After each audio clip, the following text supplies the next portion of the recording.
अस्सलाम वालेकुम dear students, उम्मीद आप सब ठीक ठाक होंगे और अपना ख़याल रख रहे होंगे। इंतहाई इम्पॉर्टेंट टॉपिक कंपोजिट फंक्शन, जो कि अमूमन हम मैट्रिक से लेकर एफएससी में भी पढ़ते हैं, फिर हम बैचलर लेवल के बेसिक मैथमेटिक्स के भी सब्जेक्ट के अंदर पढ़ते हैं। तो इस तरह कहा जा सकता है कि कंपोजिट फंक्शन एक बिगिनर्स के लिए बड़ा इम्पॉर्टेंट किस्म का एक टॉपिक है। आज हम इसको स्टडी करते हैं कि कंपोजिट फंक्शन आपके पास किस किस लिहाज से और कितना आपके लिए फ़ायदेमंद होता है। इसको एक आसान अंदाज में और इंटरेस्टिंग तरीके से इसको स्टडी करते हैं और समझते हैं। इंतहाई इजी है। यहाँ पर देखें, डेफिनेशन में कहा गया है कि आपके पास दो फंक्शन होंगे एफ़ और जी। इसको लिखने का अंदाज़, इसको मतलब कंपोजिट फंक्शन का मतलब ये कि एक दूसरे से कंपोज होता है। बड़े ही आसान और सादा अल्फाजों में बयान करूं तो एक फंक्शन दूसरे की डोमेन के अंदर लिखा जाता है। आपके पास फ़र्ज़ कर लेंगे एक फंक्शन है जो कि आपके पास है एफ़ कोई भी एक फंक्शन है। हम कहेंगे कि f जो है वो कंपोज होगा g के साथ, तो उसको लिखने का अंदाज़ हमारे पास ऐसे ही होगा कि f नॉट g। इसको लिखा जाता है, अगर आप देखें मैं यहाँ पे जूम कर रहा हूँ और आप इसको गौर कर सकते हैं तो यहाँ पर लिखा हुआ है कि f सर्कल g, इसको f नॉट g आमतौर पर पढ़ा जाता है।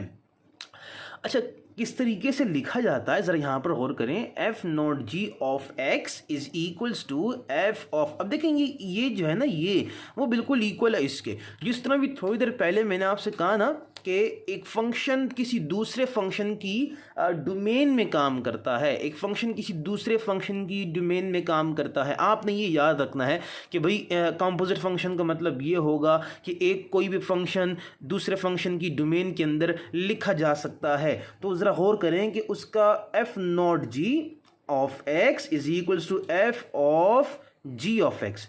अच्छा, अब ज़रा से यहाँ पे छोटी सी एक्स की फिगर देख लेते हैं, डायग्राम देख लेते हैं। ज़रा गौर करें तरीक़ेकार क्या है सॉल्व करने का। मतलब कहने का ये, इसमें चूँकि दो फंक्शंस हैं, एक f है, एक आपके पास g है। अब इसमें x जो है वो आपके पास जो कि एक वेरिएबल होगा, मींस कि वो एक फंक्शन के लिए डोमेन का काम करेगा। अच्छा, ये f नॉट g जो है ये असल में बनता कैसे है, इस पे ज़रा फोकस करते हैं और इसकी छोटी सी फिगर को समझते हैं। ज़रा गौर करिएगा, ये आपके पास एक x है, ये g, ये x जो है वो g को मिलता है, तो इससे एक फंक्शन बन जाएगा g ऑफ x। अब ये फंक्शन g ऑफ x जो है वो आपके पास इस फंक्शन f को मिलता है। फंक्शन चूंकि एक हमारे पास एक रूल को कहा जाता है, तो g ऑफ x जो है ये इस फंक्शन f को मिलता है, जिससे आपके पास ये f of g of x बन जाता है। अब यहाँ पे इस दूसरे डायग्राम की तरफ आ जाते हैं। मैं इसके ऊपर थोड़ा सा और जूम कर लेता हूँ कि आपको ये चीज़ क्लियर हो जाए। ज़रा गौर करिएगा, चूंकि जैसे आपके पास एफ जी दोनों फंक्शन हैं, अपनी ज़ात के अंदर दोनों एक फंक्शन को रिप्रेजेंट करते हैं, और एफ नॉट जी हमारे पास जो एक फंक्शन है ये भी आपके पास एफ नॉट जी है ना, मीन्स कि दो फंक्शन से मिलकर एक फंक्शन बन रहा है।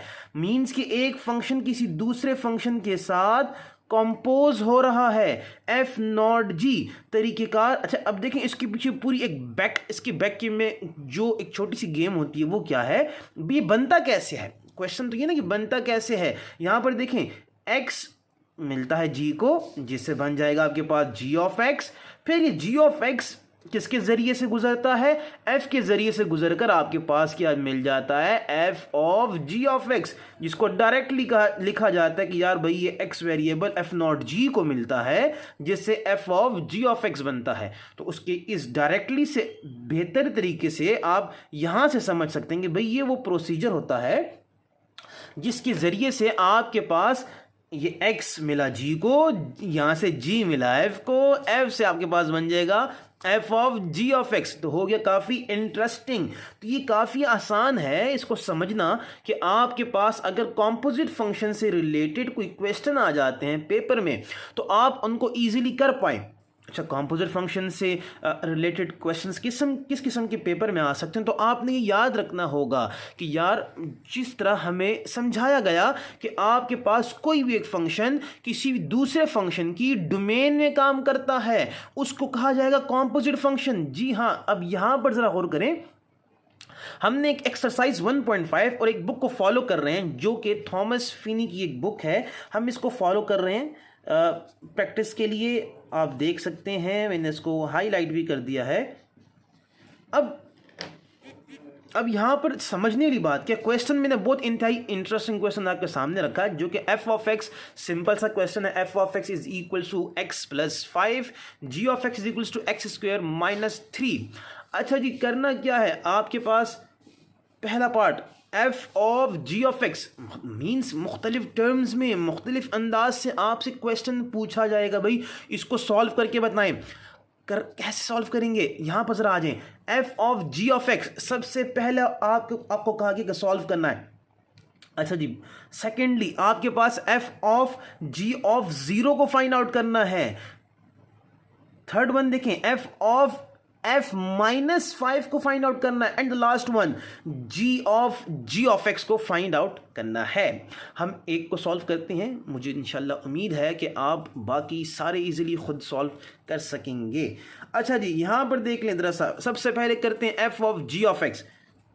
आपके पास फंक्शन कौन सा है, F of ji of X. इससे ये हमें क्लियर हो गया है, जिस तरह मैंने भी थोड़ी देर पहले आपसे कहा कि कॉम्पोजिट फंक्शन एक ऐसे फंक्शन को कहा जाता है कि एक फंक्शन किसी दूसरे फंक्शन की डोमेन में लिखा जाता है। तो आप ज़रा गौर करें, जिस तरीके से बड़े इंतहाई इसको मैं सिंपल अगर बनाना चाहूँ तो बड़े आसानी से सिंपल बना सकता हूँ। जिस तरह कि हमें पता है कि हमारे पास एक फंक्शन जो होता है, किसी भी फंक्शन को जो लिखने का अंदाज होता है हमारे पास, वो समथिंग लाइक दिस कि एफ ऑफ एक्स। अब इस एफ ऑफ एक्स में ये जो एक्स है ये क्या कहलाती है, ये आपकी डोमेन कहलाती है। तो बिल्कुल ऐसे ही हो गया कि आपके पास अगर F of ji of X लिखा जा रहा है तो इसका मतलब ये होता है कि जनाब आपके पास ये जो एक जी ऑफ एक्स एक फंक्शन है ना, ये अपनी ज़ात में एक फंक्शन है, वो इस एफ को डोमेन दे रहा है, इस एफ में डोमेन का काम कर रहा है। तो आपने ये भूलना नहीं है कि आपके पास जनाब यहाँ पे ये जो जी ऑफ एक्स है ये और कुछ नहीं, सिर्फ इस फंक्शन एफ के लिए डोमेन का काम करता है। तो ये हो जाएगा आपके लिए काफ़ी इंटरेस्टिंग और काफ़ी ईजी हो जाएगा। अच्छा जी, आ जाते हैं अपने मेन पॉइंट की तरफ। देखें ज़रा सा, F of ji of X ये आपके सामने मैंने लिखा है, ज़रा आप गौर कर सकते हैं, ये देख लें ज़रा सा। F of ji of x, यहाँ पे इसको फाइंड आउट करने चलते हैं। यहाँ पे देखें जी ऑफ एक्स ये सिर्फ और सिर्फ सिंपली आपने एक्स स्क्वायर माइनस 1 को उठाकर पुट कर देना है। तो यहाँ पर मैंने पुट कर दिया। अच्छा, जिस तरीके से अगर आपको याद हो, हम बड़े सिंपल अंदाज में जो फंक्शन लेते थे, फर्ज कर लें कि F of x x is equals to x square minus 1। तो जिस तरह हम लिखते थे कि F of 1 is equals to, इसका मतलब क्या होता था भाई कि जहां जहां x है वहां पे 1 पुट करें। क्यों? क्योंकि 1 जो है वो तो फंक्शन की डोमेन को रिप्रेजेंट करता है। तो यहां पे आपने 1 को पुट किया, ये उसको सॉल्व करके आंसर लेकर आ जाते हैं, जिससे कि हमारे पास 0 आ जाता है। तो सेम एज इट इज़ ये भी होगा कि आपके पास जनाब यहाँ पर ज़रा गौर करें कि F of x square minus 3 जो कि work as a domain of f कर रहा है, आपने क्या करना है, चूंकि ये डोमेन का काम कर रहा है तो जनाब आप क्या करेंगे, फंक्शन एफ को ज़रा गौर करें, x प्लस 5 को ज़रा गौर करें। अब x प्लस 5 में जहां जहां x है वहां वहां आपने एक्स स्क्वायर माइनस 3 पुट कर देना है। हो गया ना, कितना सिंपल। अब ज़रा गौर करें, यहां पर x की जगह आप पुट कर दें x square minus 3 plus 5 function का अपनी जगह पर रहेगा। यहां से ज़रा गौर कर लें, इधर से आपके पास आ जाएगा एक्स स्क्वायर प्लस 2 और ये आपका रहेगा आंसर।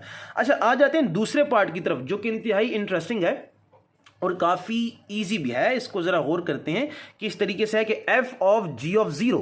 अच्छा, अब एफ ऑफ जी ऑफ 0 में सबसे पहला काम आपने क्या करना है, जी ऑफ 0 को फाइंड आउट करना है। अब जी ऑफ 0 तो काफ़ी इजी हो जाएगा, आपने फंक्शन जी को देखना है, जहाँ पे x है वहाँ पे 0 को पुट कर दें। तो यहाँ से आपके पास जो आंसर सिंप्लीफाई करेंगे तो -3 आ जाएगा।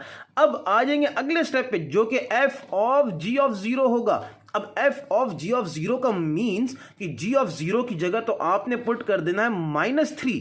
अब देखिए ये कुछ समथिंग ऐसे बन गया है कि एफ ऑफ -3 मीन्स कि यार ये 3 जो है ये तो फंक्शन के लिए डोमेन का काम कर रहा है। अब इस -3 को फंक्शन में मीन्स के f के फंक्शन में जहाँ जहाँ x है, ये x नज़र आ रहा है, यहाँ पर -3 को उठाकर पुट कर दें। यहाँ पे ज़रा गौर करें जी, आपके पास इसका आंसर 2 आ जाता है। आ जाते हैं इसके C और D पार्ट की तरफ, इंतहाई इजी। मैं इसको कैमरे को थोड़ा सा आपके लिए आसान करना चाहता हूँ कि आप ज़रा गौर कर लें ये यहाँ पे, ताकि आप इसकी एक स्नैपशॉट ले सकें। हमने जो सेकंड पार्ट C एंड ये जो पार्ट D किया है, इसके आप स्नैपशॉट ले सकते हैं ताकि ये चीज़ आपके लिए और भी इंतहाई इजी बन जाए। देखिए सामने f ऑफ -5 लिखा हुआ है, इंतहाई सिंपल। इसका मतलब वही हो गया कि -5 फंक्शन f में जहाँ जहाँ x है वहाँ पे आपने -5 पुट करना है और ये आपके पास रिजल्ट इसका 0 आ जाता है। वही सिंपल तरीका है, पुराना तरीका है जो हम कर चुके हैं ऑलरेडी। देखें इसके पास हमारे पास रिक्वायर्ड आंसर 5 आ रहा है। आ जाते हैं लास्ट क्वेश्चन की तरफ कि आपके पास g ऑफ x, इंतहाई इंटरेस्टिंग भी भाई। g के अंदर g एज ए डोमेन काम कर रहा है, बिल्कुल ऐसे ही है कि ये आपके पास g ऑफ x का मतलब ये है कि आपके पास भाई जनाब ये g ऑफ x जो है वो इस g के डोमेन में है। अब देखें इसको लिखने का अंदाज ऐसे होगा, क्योंकि हमारे पास g ऑफ x जो है वो x² - 3 है, इसको ऐसे लिखेंगे। अब ये जो x² - 3 है वो अब रहा भाई g के लिए, वो डोमेन का काम कर रहा है। तो हमारे पास भाई जो g फंक्शन है जो हमने अभी थोड़ी देर पहले किया, g फंक्शन हमारे पास क्या भाई, ये है x² - 3। तो आपने इसको कर देना है काफ़ी सिंपल कि यहाँ पर देख लें, ज़रा गौर करें, x² - 3 का होल स्क्वायर, यहाँ से -3 आ जाएगा। सिंपल एक पुराना बेसिक फार्मूला है, a - b whole square is equal to a² + b² - 2ab। यहाँ से आप इसमें इसकी वैल्यूज़ को पुट करें, इंसर्ट करें और अपने रिक्वायर्ड आंसर को फाइंड आउट कर लें। यहाँ से आप इसको थोड़ा क्लियर कर लें ताकि आप इसकी स्नैपशॉट इजीली ले सकें। उम्मीद है आपको आज की वीडियो पसंद आई होगी। वीडियो को लाइक और शेयर करना मत भूलें। Thank you very much. अपना बहुत सारा ख्याल रखें जी।